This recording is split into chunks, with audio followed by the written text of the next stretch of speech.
এক ভদ্রলোক 80-র দশকে 90-র দশকের এরকম টাইমে অনেক জমি জায়গায় এদিকে ওদিকে কিনে রেখেছে।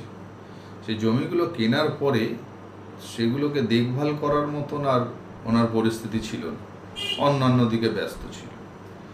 এখন বয়স বাড়ার সাথে সাথে সেই জমিগুলো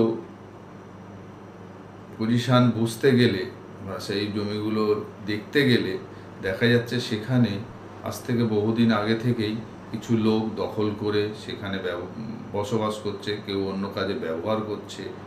এখন তিনি উঠে পড়ে লেগেছে জমিগুলো উদ্ধার করার জন্য।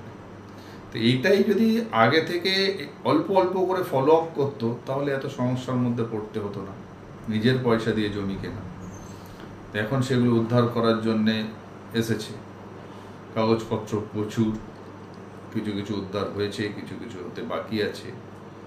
তো জমি শুধু কিনলে হবে না, অর্থ আছে জমি কিনে নিলাম, সেগুলো তো দেখভাল করতে হবে, সেগুলোকেও তো আমাদের নজরে রাখতে হবে, ফলো আপ করতে হবে, ঠিকঠাকভাবে নিজেদের কন্ট্রোলে রাখতে হবে।